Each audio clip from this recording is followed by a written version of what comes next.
بسم اللہ الرحمن الرحیم۔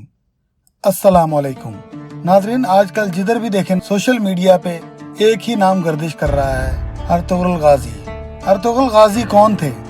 آج کی ویڈیو میں ہم آپ کو ارتغرل غازی کے بارے میں بتائیں گے۔ ارتغرل غازی اس وقت پوری دنیا میں موضوع بحث ہے۔ پچھلے 5 سالوں سے ترکی، پاکستان، بھارت، عرب ممالک، یورپین ممالک، ویسٹرن دنیا اور امریکہ میں ارتغرل غازی کے کردار پر بحث ہو رہی ہے کہ یہ کیا ہے، کون تھا ارتغرل غازی؟ ارتغرل غازی واقعی کوئی حقیقی کردار ہے یا پھر ایک فرضی کردار؟ کیا واقعی دنیا کی سب سے عظیم سلطنت خلافت عثمانیہ کا حقیقی بانی یہی ارتغرل غازی ہے؟ اس نے عالم اسلام کو متحد کرنے کا خواب دیکھا تھا اور اپنے بیٹے عثمان غازی کی انہی خطوط پر تربیت کی۔ کیا واقعی ایک خانہ بدوش قبیلے کا سربراہ ہو کر دنیا کی 2 اہم طاقت منگول اور صلیبیوں سے برسر پیکار تھا اور دونوں کو شکست دے کر مسلمانوں کی عظمت رفتہ رفتہ بحال کی؟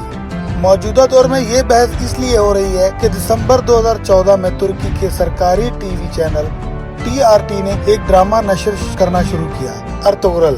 یہ 2019 تک جاری رہا۔ یہ ڈرامہ 5 سیشن پر مشتمل ہے۔ اس میں کل 150 ایپیسوڈ ہیں اور ہر ایپیسوڈ کا ڈیوریشن تقریباً 2 گھنٹے کا ہے۔ اب تک 160 ممالک میں دیکھا جا چکا ہے۔ 90 سے زیادہ زبانوں میں اس کی باضابطہ ڈبنگ ہو چکی ہے۔ اس ڈرامے کو دیکھ کر کئی لوگ اسلام کے دائرہ میں داخل ہوئے۔ اس ڈرامے کے رائٹر اور ڈائریکٹر محمد بزدل ہیں اور اس کے اصل ہیرو انجن آلتن ہیں۔ انہوں نے ارتغرل غازی کا کردار ادا کیا۔ ویڈیو کو آگے دیکھنے سے پہلے ہمارا چینل معلومات ٹی وی سبسکرائب کیجیے، لائک کریں، شیئر کریں اور بیل آئیکن کو دبانا مت بھولیں تاکہ آئندہ آنے والی ہر ویڈیو آپ کو سب سے پہلے موصول ہو۔ اس ڈرامے میں یہ دکھایا گیا ہے کہ 13ویں صدی میں کائی نام کا ایک ترک قبیلہ تھا جو کہ منگولوں کے ظلم و ستم سے پریشان تھا۔ موسم، وبا اور پہاڑوں کی ٹھنڈک نے اسے پریشان کر رکھا تھا۔ بھیڑ چرانا اس کا پیشہ تھا۔ اس قبیلے نے امیر حلب سے زمین حاصل کر کے شام کے علاقے میں وہاں اپنے قبیلے کو آباد کیا، جہاں صلیبوں سے مسلسل اس کی لڑائی رہی۔ بالآخر اس قبیلے کے جاں بازوں نے حلب کے علاقے میں صلیبیوں کے خفیہ قلعے کو مسمار کر دیا۔ حلب کے شاہی محل کو صلیبیوں کی سازش اور غداروں سے نجات دلائی۔ اس قبیلے کا سردار شاہ سلیمان تھا، جس کی جنگ سے واپسی کے وقت دریا میں ڈوبنے سے موت ہو گئی۔ اس کے بعد شاہ سلیمان کا تیسرا بیٹا ارتغرل اس کا سردار بنا۔ اس نے کچھ جنگجو اور قبیلے کے کچھ لوگوں کے ساتھ اناطولیہ کی طرف سفر شروع کیا۔ اسی علاقے میں اپنا قبیلہ آباد کیا۔ یہاں اس نے منگولوں اور صلیبیوں دونوں سے مسلسل لڑائی کی، دونوں کو شکست سے دوچار کرتا رہا اور کئی صلیبی قلعوں کو فتح کیا۔ فتوحات کا آغاز ارتغرل نے ہانلی بازار سے کیا، جو آج بھی ترکی میں موجود ہے اور یہ دنیا کے قدیم ترین بازاروں میں سے ایک ہے۔ ارتغرل کی جنگی صلاحیتوں اور کامیابیوں سے خوش ہو کر سلجوق سلطنت کے فرمانروا سلطان علاؤ الدین نے سوغات کا علاقہ اس کو دے دیا اور ارتغرل کو وہاں کا سردار اعلیٰ بنا دیا۔ ارتغرل کی بیوی حلیمہ سے 3 بچے پیدا ہوئے تھے۔ سب سے چھوٹا عثمان تھا، جس کے بارے میں ارتغرل نے کئی مرتبہ خواب دیکھا کہ وہ عالم اسلام کو متحد کرے گا اور دنیا کی عظیم سلطنت قائم کرے گا۔ خفیہ تنظیم سفید داڑھی والوں نے بھی عثمان کی آمد کا تذکرہ کیا۔ عثمان نے جوان ہونے کے بعد قبیلہ کی ذمہ داری سنبھال لی اور اپنے والد کی طرح یہ بھی منگولوں اور صلیبیوں کے خلاف برسر پیکار ہو گیا۔ عثمان کی قابلیت اور اس کی پوری مہم کو باضابطہ ایک ڈرامہ کارلوس عثمان میں اب پیش کیا جا رہا ہے، جس کے 19 ایپیسوڈ اب تک ریلیز ہو چکے ہیں۔ اس ڈرامے میں خلافت عثمانیہ کا قیام دکھایا جائے گا۔ ارتغرل کی پوری جنگی مہم میں شیخ ابن العربی نے روحانی پیر کے طور پر بہت مدد کی۔ اس کے علاوہ ارتغرل کے 3 بہادر ساتھی باسمی بے، ترغوت بے اور روشان بے اس کا بہت ساتھ دیتے رہے اور تقریباً پورا ڈرامہ انہی تینوں کی بہادری، شجاعت اور جان نثاری کے ارد گرد ہے۔ ڈرامے میں بہت سلیقے کے ساتھ منگولوں کا ظلم و ستم، صلیبیوں کی سازش اور اپنوں کی غداری دکھائی گئی ہے۔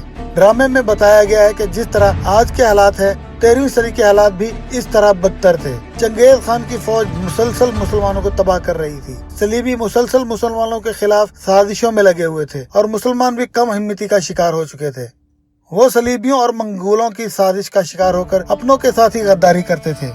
ان مشکل حالاتوں میں ارتغرل غازی نے عالم اسلام کو متحد کر کر انہیں ذلت و خواری سے نکالنے کا خواب دیکھا اور اس کو سچ ثابت کرنے کے لیے انہوں نے جد و جہد شروع کر دی۔ عیسائی صلیبیوں اور منگولوں میں اپنا خوف قائم کر دیا۔ ان کی وفات کے 10 سال بعد ان کے بیٹے عثمان غازی نے 1299 میں سلطنت عثمانیہ کی بنیاد رکھ دی، اور پھر دیکھتے ہی دیکھتے یہ سلطنت 3 برے اعظموں پر پھیل گئی اور دنیا کی سب سے لمبی مدت قائم رہنے والی سب سے مضبوط سلطنت بن گئی، جو 1923 تک قائم رہی۔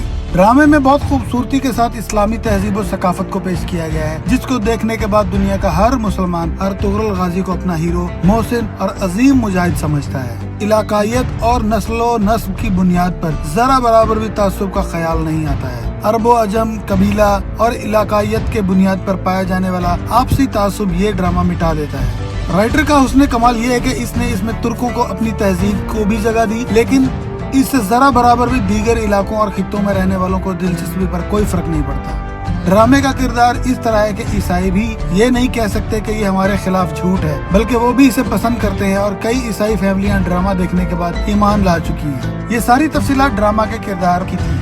اب آئیے یہ جانیے کہ حقیقت میں ارتغرل غازی کون تھا، تاریخ اس کے بارے میں کیا کہتی ہے، کیا ڈرامہ میں جو کچھ دکھایا گیا ہے وہ تاریخ میں موجود ہے۔ حال ہی میں BBC نے ایک مضمون لکھ کر یہ تاثر دینے کی کوشش کی تھی کہ ارتغرل ڈرامہ میں جو دکھایا گیا وہ خلاف حقیقت اور تاریخ کے برعکس ہے۔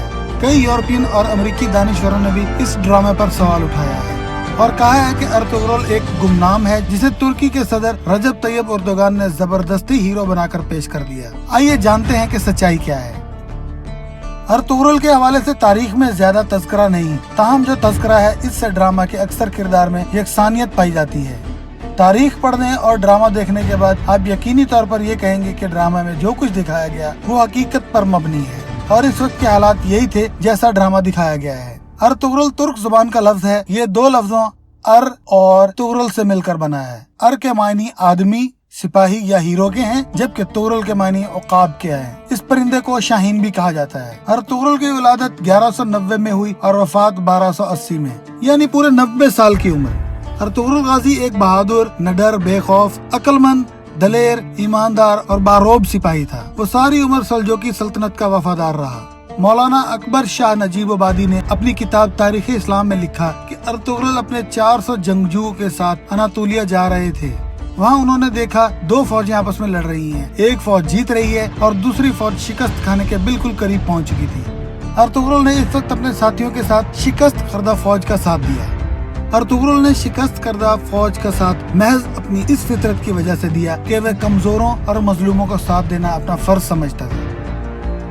اس نے یہ جاننے کی کوشش نہیں کی کہ یہ فوج کون سی ہے اور اس کے بدلے کیا انعام ملے گا۔ ارتغرل کے حملے کے بعد جیتی ہوئی فوج شکست دوچار ہو گئی اور جو فوج ہار رہی تھی وہ جیت گئی۔ اس طرح جنگ کا پانسا بدل گیا۔ ارتغرل نے جس فوج کا ساتھ دیا وہ سلجوق سلطنت کی فوج تھی اور سامنے منگولوں کی فوج۔ بعض مورخین نے صلیبی فوج لکھا ہے۔ بہرحال سلجوق سلطنت علاء الدین نے ارتغرل کی اس بہادری سے خوش ہو کر انہیں سوغات کا علاقہ جاگیر کے طور پر دے دیا اور اپنا سردار اعلیٰ مقرر کیا۔ مشہور مورخ کیرولائن فنکل لکھتی ہیں کہ جس طرح اناطولیہ میں یہ ترک قبائل پہنچے تھے، وہاں بہت عرصے سے کئی نسلیں اور مذاہب کے لوگ آباد تھے، جن میں یہودی، آرمینی، کرد، یونانی اور عرب شامل تھے۔ اس علاقے کے مغرب میں ماضی کے مقابلے میں بہت کمزور باطینی سلطنت تھی، اور مشرق میں سلجوق، جو اپنے آپ کو رومی سلجوق کہتے تھے۔ 13ویں صدی کے وسط میں منگولوں کے ہاتھوں شکست نے سلجوکیوں کو کمزور کر دیا اور وہ منگولوں کو نذرانے دینے پر مجبور ہو گئے۔ ماضی کی 2 طاقتور حکومتوں کا اختیار ان کی سرحدوں کے درمیان واقع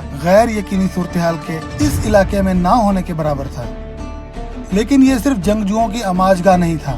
مہم جوئی کرنے والوں کے علاوہ یہاں وہ لوگ بھی آباد تھے جن کے پاس جانے کے لیے کوئی اور جگہ نہیں تھی۔ معتبر تاریخی حوالوں سے یہ بھی معلوم ہوتا ہے کہ ارتغرل کا تعلق ترک قبائل کی شاخ کائی قبیلہ سے تھا۔ ان کا خاندان بیگ کہلاتا تھا۔